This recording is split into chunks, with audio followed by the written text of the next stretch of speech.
Don't be pushy, don't be salesy, but tell people about what you're doing. And then when you have an opportunity, if you truly believe in it, that should show through when you're talking to individuals about the investment opportunity. Welcome to Multifamily Insights. I'm your host, John Casman, and I want to thank you for joining us for another great episode. Listen, if you're enjoying this show, do me one quick favor. It's not really a favor for me, it's more of a favor for you. But leave us that rating and review so we can hear what you love about the show, but also get some tips and insights on how to make it work harder for your investing goals. And if you haven't done so already, make sure you hit that subscribe button so you don't miss an episode. We've got a great show today where we're talking to Mike Roeder. The real estate landscape is changing, and you need to be prepared to take advantage of the emerging opportunities. That's why you should join me and other top real estate investors for the Midwest Real Estate Networking Summit, May 6th and 7th in Chicago. Now, you want to build the connections and partnerships that will help you scale your portfolio. Guest speakers include Jay Papasan, author of the #1 best-selling book, The One Thing; Ray Higdon, network marketing expert and author of Freakishly Effective Leadership for Network Marketers; and Tarl Yarber, Bigger Pockets contributor and the CEO of Fixated Real Estate. Now, join us for the Midwest Real Estate Networking Summit on May 6th and 7th in Chicago. Tickets are available right now at MidwestRESummit.com. Use promo code PODCAST to save on your ticket today. Again, go to MidwestRESummit.com and use promo code PODCAST to save on your ticket. Now, Mike Roeder was a top-performing high net worth insurance producer for a Fortune 500 company for over a decade. Then he transitioned from single-family investing to multifamily back in 2015, and today he's a general partner in over 2,200 units, valued at over $320,000.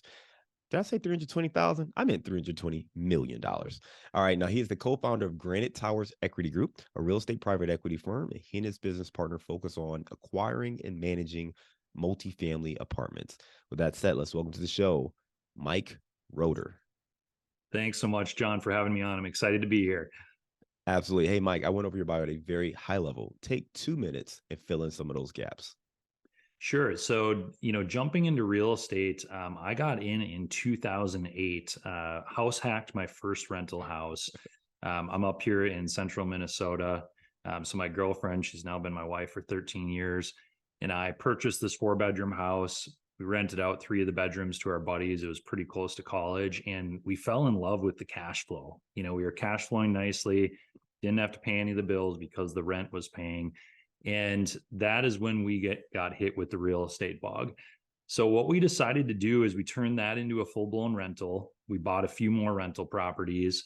And, my original goal was to hit 100 single-family rental properties. And what I didn't realize is that I had essentially added another job onto my plate.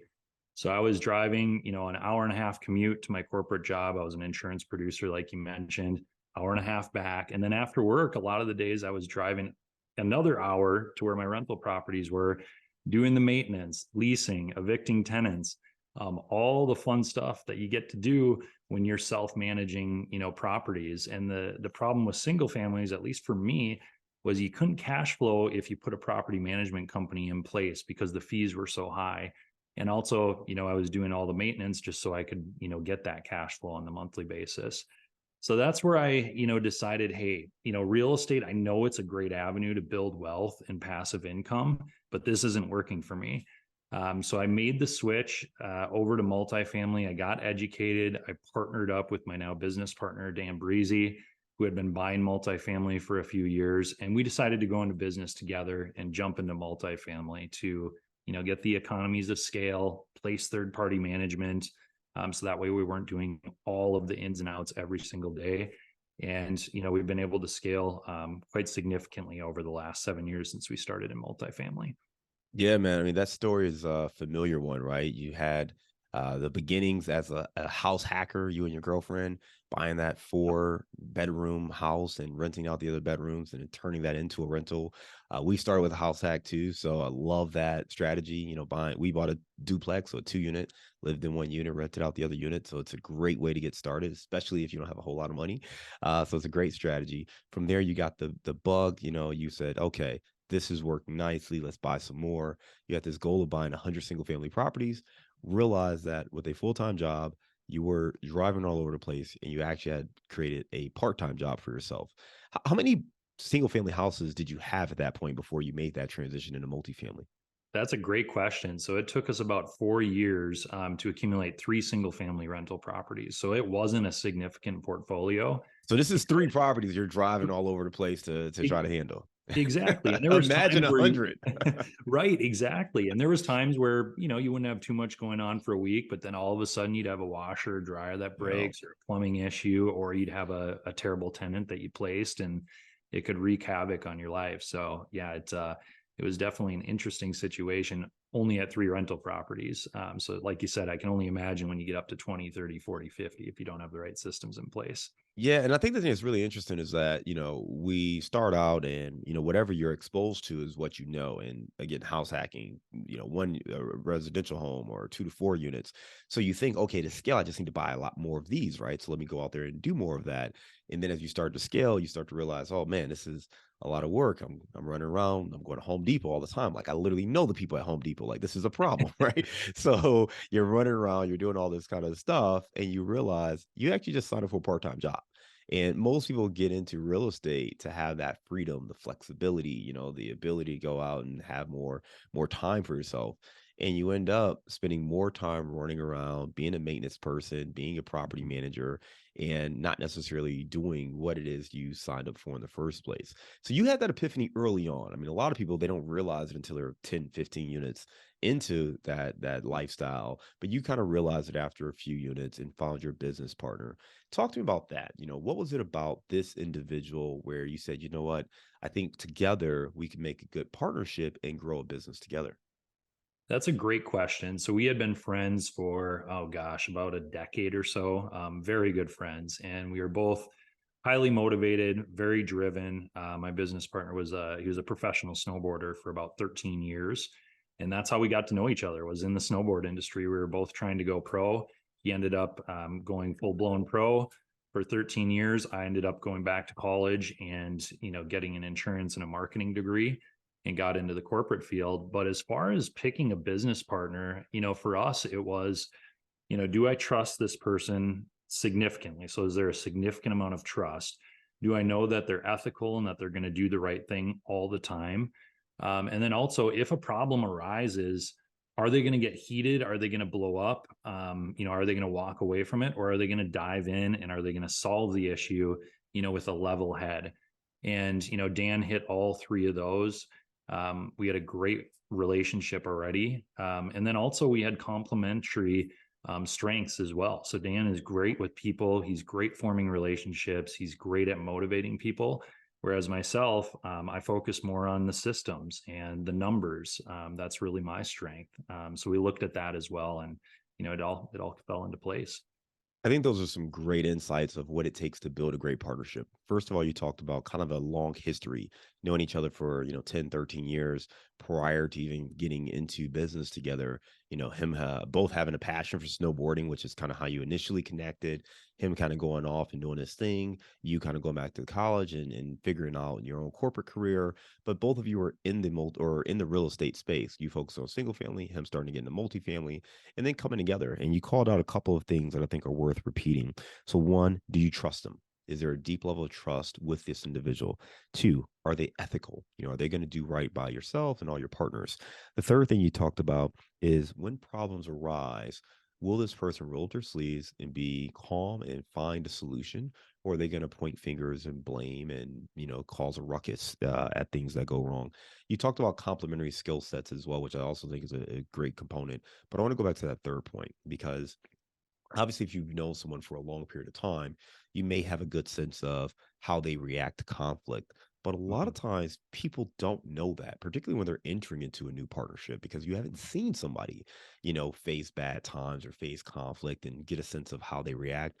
Or, you're kind of removed. So you see them maybe have conflict with other people, but maybe you haven't experienced that conflict directly to see how you resolve it.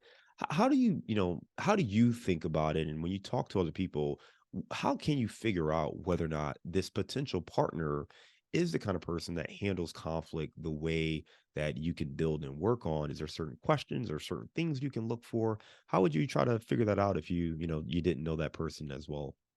That's a great question. So we continuously bring on additional co-general partners on, assets that we acquire to fill, certain gaps. And when we bring on an additional partner, one thing that we do is we reach out to a lot of other investors that know this person very well or that have worked with this individual. And if you can get, their story about how that person responded to issues, how they were to work with, how they communicate, I think that you can, feel comfortable going into a partnership with them.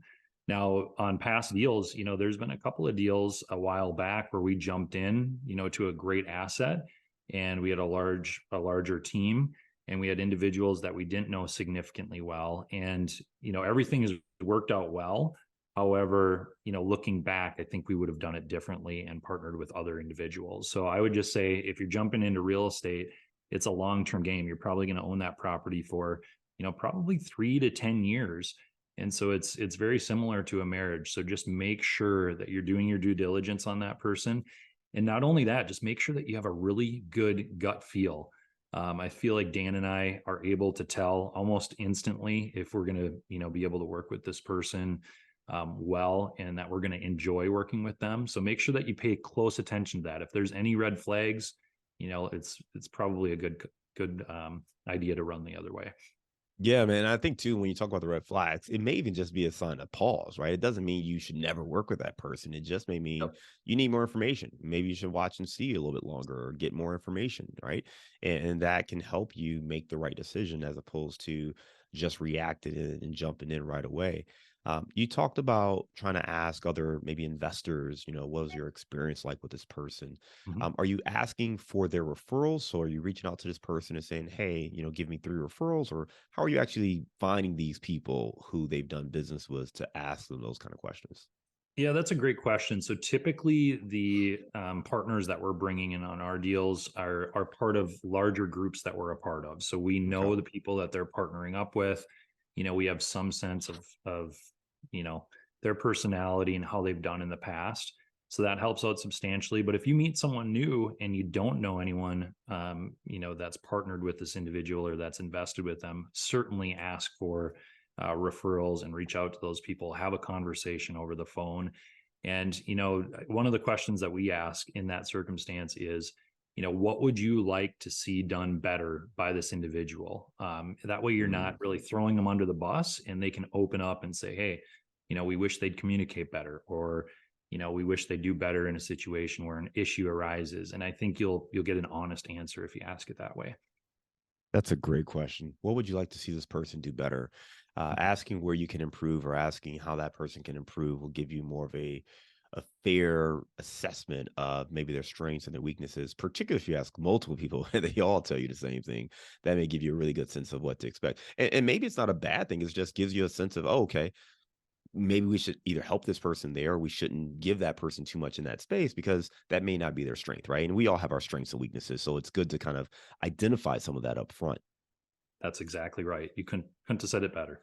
Yeah, so I just want to recap for that person who's maybe, they're thinking, hey, I'm ready to scale. I'm looking for a partner. You're meeting people, you're attending different events, you're trying to connect with other individuals.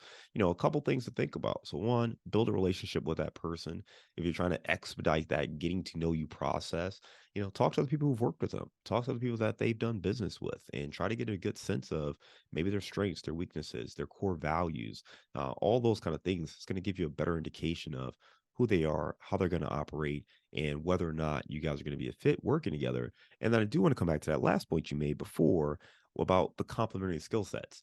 Because the other thing that I see a lot is, you connect with people who are kind of like minded, right? So, Mhm. you like talking to investors, they like talking to investors. That's great. Who's going to underwrite the deals? So somebody's got to do that portion of the business, right? If you're going to actually grow together. So I think a little bit of, I won't call it conflict, but a little bit of differences in skill sets and strengths is really important to have a good partnership as well. So if you are looking to do that, just kind of keep those things in mind, and it can set you off in the right direction. Let's talk about scaling though, right? So it's one thing to kind of have this relationship, you and Dan get together and say, hey man, let's work together, let's build this thing out. You're both highly motivated, but actually building it is a whole other thing. Over the last 8 years, you have had a lot of success. Walk me through maybe the early stages of that. What was it like to kind of actually hit the ground running, to start scaling, to start working with investors? Talk to us about the early days of trying to grow this company. Yeah, great question. So, when we started in multifamily, we purchased two apartment complexes on our own. So, Dan, myself, and one other partner, we put in our own funds. We cut our teeth on those assets. It was a 20 unit and an 8 unit. Shortly after that, we decided to form our company. And, as far as scaling, it took time. It took a significant amount of time. So, our first year, when we decided we wanted to syndicate projects, which means pooling capital, from other investors to buy a larger property, to get the economies of scale and to buy in a little bit better location. It took us about 10 months to land our first deal. It was a 45 unit property in River Falls, Wisconsin. And so we raised about $575,000 on that asset. So a very small amount when you're talking multifamily syndication. That was our first property. The next year, I believe we did two syndications. We scaled up and did an 86 unit and a 101 unit. And then the year after that, I believe we did four transactions and then five, and we scaled up in the size of property as well. But it was from ground up. Our first property that we took over. When we raised capital, we had an Excel spreadsheet of our investor database. We were using PowerPoint, doing everything ourselves. And so it took time and effort. Dan and I were the sole members of the company. As you get further and further down the line, once you get 5 or 10 assets, you really have to start thinking about actually scaling your company, bringing on talent, into your organization so you can continue to service your properties and do really well for your investors. And so you can, find great properties to purchase in the future. So our first employee was a in-house accountant, and then we brought on an asset manager. Then we ended up bringing on a couple of interns. They both turned into full-time positions. They did a wonderful job for us. So an analyst and investor relations. And then we also have a couple of assistants on our team as well. And that came over time. So that was about over a 3-year period where we hired those employees as we scaled. Were there any benchmarks that you used to decide it was time to hire, or was it just a matter of like you're overwhelmed, you need somebody else to pick up the ball on some of this stuff? Let's go get somebody. Exactly. So it was really, when was it the right feel that, hey, I think we could use someone in this position. This would really help us out. And actually, our first employee, it was our CPA firm that we worked with. And they said, hey, you guys should really consider hiring on an in-house accountant. It's going to save you money. It's going to keep your books cleaner. Wait, So, so your CPA said, "Hey, you should fire us." yeah, essentially, and he's been a great coach to us for a very, very long time, and we still utilize them, to a certain extent. But for the most part, with our employees, it's really, when is it the right feel? And looking back, I wish I would have hired earlier. Looking on at how we scaled, I think the earlier you can bring on, someone, typically the better you're going to do if you're scaling.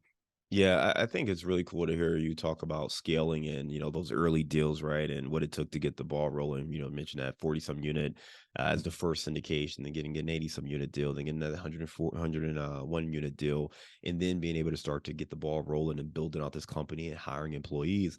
But the other thing, even going back to the previous conversation, I thought was really interesting is you talked about, doing those first two deals really before you formally formed the company and took it out to investors, right? Doing that Correct. 20 unit, doing that 8 unit deal with your money, with your partner's money, and having that one other partner and really testing it out. And I think that goes to show like, you don't have to go super deep into the marriage, right away. You can take your time and get to know each other and say, okay, let's test out this theory. We like each other. Let's work together. Let's do a deal together. Let's see how that goes. Let's see if we continue to mesh. Let's continue to see how we operate with conflict.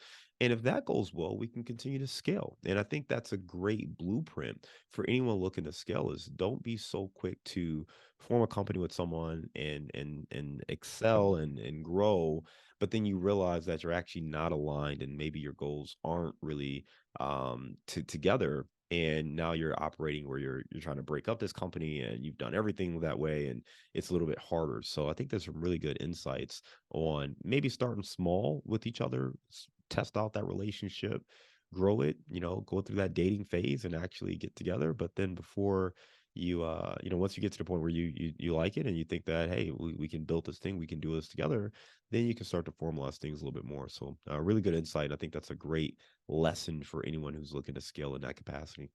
And I think with real estate, the great thing about it is you can take it slow. You can do one deal or two deal or 10 deals with a business partner without forming a separate company. You're still working together, you're still asset managing together, but maybe you have separate LLCs before you get too intertwined. So I think that was a great comment and observation, John.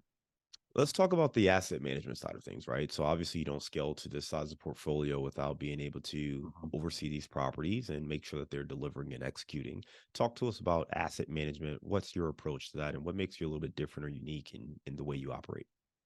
Yeah, so for us, we do have a full-time asset manager that works for Granite Towers, and she lives locally amongst the bulk of our portfolio. And I think that helps substantially. Either being boots on the ground yourself, so investing in the market that you're in, or having someone on the team that can go visit those sites regularly. So she'll typically go out to our sites, about once every week, maybe once every 2 weeks, check in on the CapEx projects, check in and see how the property is looking. Is there trash floating around? Are the pools clean? Is the office look nice and tidy? How is the team doing? Is there synergy amongst the team that's working on the property? Provide some small gifts to the team members when you go to the property. Show them you care. So all those things matter tremendously. And if you're investing out of state, you just need to make sure that you're visiting those sites on a regular basis, whether that's you or someone else. For us, we pay very close attention to the numbers. Every month when the financials come out, excuse me, we have a team meeting where we're diving in deep to the numbers, where we have 3-4 sets of eyes that are looking over them. And I think that's extremely important, because if you're not diving in deep, you may be missing a lot on that financial statement. So make sure to do that. And then we also, provide great communication, whether it be with our property management team or with our investors. I think that is absolutely critical. And, if you can step your communication game up, which is such an easy task to do, you're going to set yourself apart from, the other general partners out there, or, just the other team members that your property management team is working with. And I think that's something that we excel at and we put a lot of effort forth on.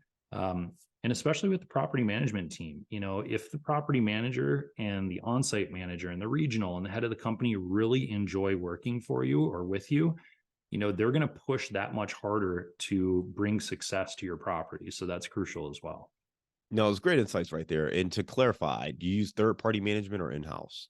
We do use third-party management on our Third full party management. Okay. portfolio. So that makes sense. When you talk about having that asset manager in the market Mhm. who is going out to the property once or twice, once a week or every other week, they're getting their eyes on the asset. They know what's going on in that market. And then once a month, you're kind of diving deep into the financials. You also talked about the great communication, both with that team, the property managers, the regional vice president, those folks who are overseeing the asset, as well as your investors. Make sure that they're aware of what's going on, how you're moving with the business plan, and what they can expect moving forward. When you talk about diving deep into the financials, what are the things you're looking for? Are there certain metrics that you're paying attention to? Or are there certain areas that maybe other folks kind of skip over, or they don't really anticipate the story behind it, right? Is there something there that you're looking for in the numbers that help you understand maybe or anticipate bigger issues that may be on the horizon? Yeah, that's a great question. And I'm going to reverse back just a bit. Another piece on asset management, because you just had mentioned, KPIs, different metrics. We pay very close attention to about 30 different KPIs on our weekly asset management call. So we're diving in and we can see the trends on occupancy and delinquency and work orders and, vacant ready units and how quickly they're getting turned. There's just so many fine details that if you can pay attention to those and understand, how the property is trending, whether it be up or down, that'll allow you to solve problems quicker and really push the property's NOI quicker. And then back to your other question on, what do we pay attention to on the financials? Really, it's everything. We're going through line by line and taking our time to see, what hit budget. So when you have your financials, you want to make sure that your property management team has a budget, and then you want to see what the actuals are for the month. And if you're off on one line item, say you're off on payroll for a month, why did that happen? Dig into that, ask questions to the management company, understand the financials fully. Because if you don't understand them or you don't ask those questions, you're probably not going to solve that issue. And then dive into the general ledger, dive into the capital expense, items that were spent that month. Just take a look line by line and making sure that you're hitting on all cylinders. And when you're doing this, is this you and kind of your partner digging in, or is this kind of a team effort where you collectively kind of go through this? How do you kind of operate that, especially since you have that asset manager who I presume is kind of the main interface with that property manager? So kind of how does that come together? Is that a collective effort, or is that something you and the asset manager kind of do, and then kind of give that person kind of the guidance or directions of what to do next? Yeah, that's a great question. So it's evolved over time. So when we started, Dan would look over the financials. I would look over the financials. We'd compile our questions, send them off to the management company. What we do now, fast forward 7 or 8 years, is we have a team meeting where myself, our asset manager, and Dan, my business partner, jump on a Zoom call, and we'll spend 2, 3, 4 hours going through property financials, property by property. And before that even happens, our asset manager has went through the financials, has reclassed certain items, has made sure that they look how they should look. So that way we're not wasting a lot of time across the board. But when we're on that call, we're diving in deep. We're compiling the questions that we need to ask to the management company, and then we're zipping up at the end of that meeting. I appreciate you going a little deeper, and it's maybe deeper than we typically would go in our conversation. But I think it's also very helpful for both our passive investors who maybe want to get a better sense of like, well, what does it mean? I know I'm investing in these deals and these guys are operating it, but what does operating it mean if you have a property management company, right? So I think that's helpful for them. But also, if you are on the active side, whether you're a general partner, co-GP, you're an operator, even if you just have your own small portfolio, the 3 units like you had back then, you want to understand what's happening and being able to dig into the numbers and the financials. That's going to give you the key. Now, do you need to go line by line? That's going to depend on the scale you have and all that. But you do need to be paying attention to kind of the key metrics and understanding what's the trend, what's driving this, what changes need to happen, so you can start tracking these things. And I think the more you pay attention, the more questions you ask, the more you understand those numbers, the better it's going to be for the overall operations and for you to kind of create guidance of what kind of pivots need to happen. And so you can ask the appropriate questions. If you're not hitting certain metrics, you want to know why. And, there's a why that someone's going to tell you. And then there's what the data tells you, right? I mean, sometimes and I'll just use a quick illustration, right?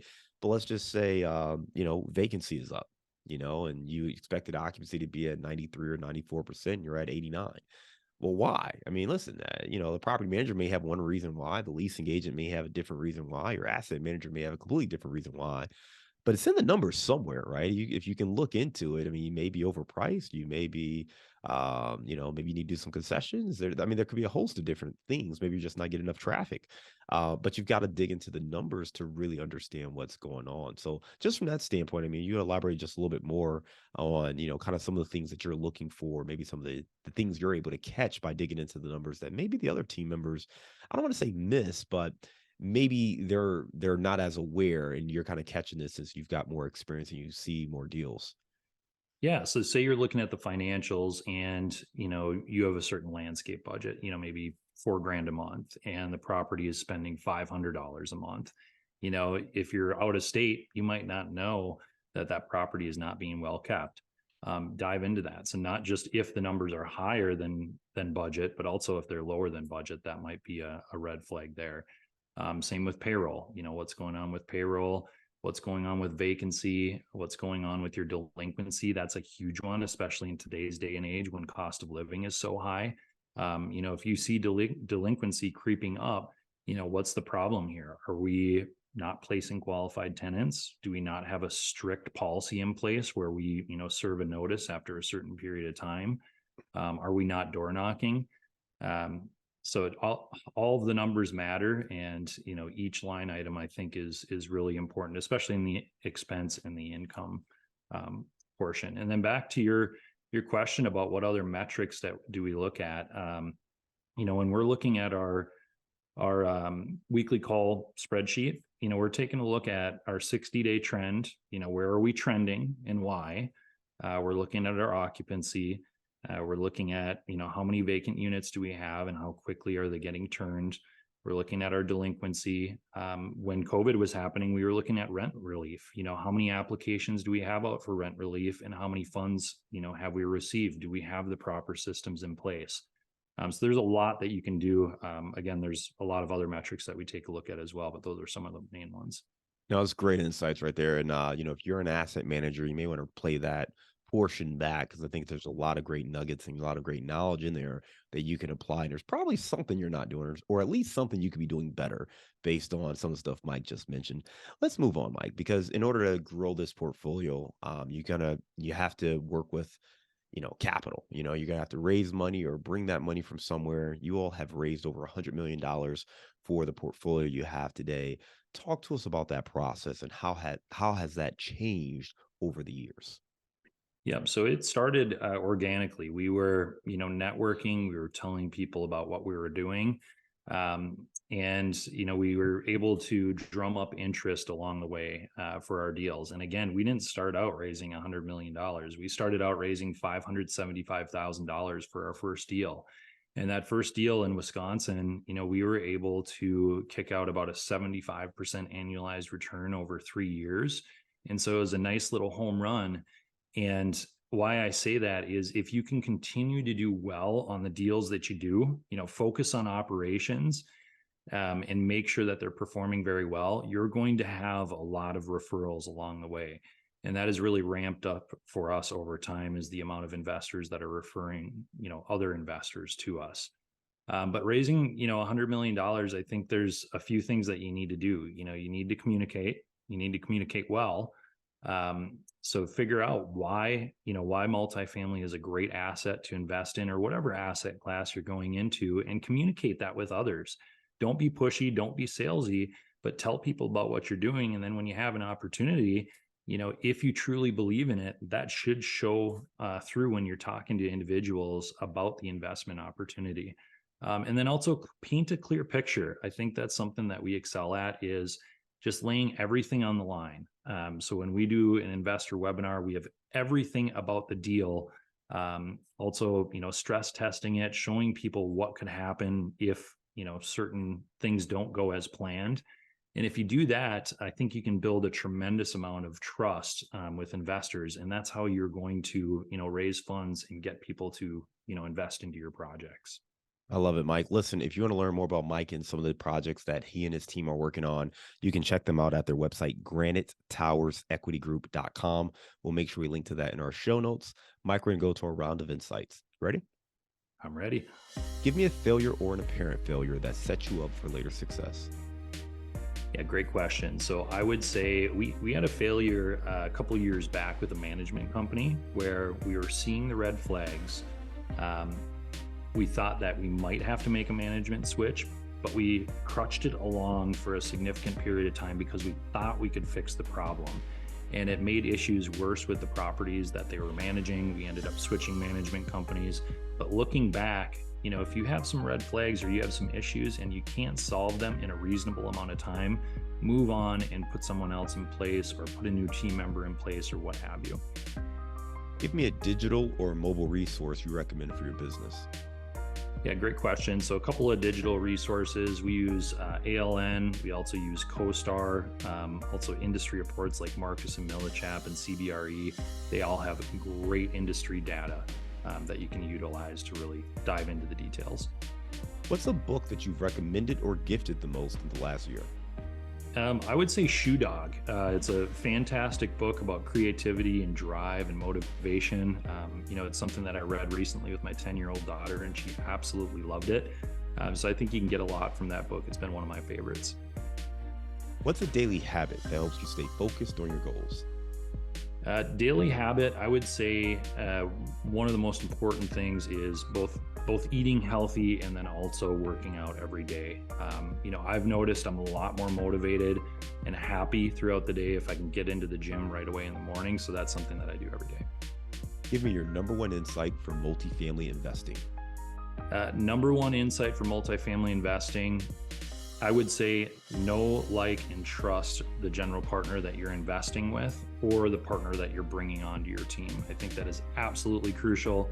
If you're hesitant, just make sure to pay close attention to that and just hold off until the time is right. Listen, Mike, you gave us a lot of great information. We're going to lighten the mood now for this last question. You're in Minnesota, I believe. Give me your favorite place to grab a bite to eat. Favorite place to grab a bite to eat, I would say Cove. It's in Wayzata, fantastic place on the lake. They have some great food. So if anybody's up here, reach out and we'll see if we can go over there. Mike, listen, man, you gave us some great information. Loved hearing about kind of your journey going from, the handful of single family houses you were doing to multifamily, building this partnership with Dan to create, Granite Towers Equity Group, being able to grow this thing over $320 million worth of apartments, and all the tips you gave us on both asset management, raising capital, and building a successful business. Again, if anybody wants to learn more and connect with Mike and his team, you can go to granitetowersequitygroup.com. Mike, I just want to thank you again for coming on Multifamily Insights. We look forward to staying in touch with you, and I hope you have a great day. Thanks so much, John.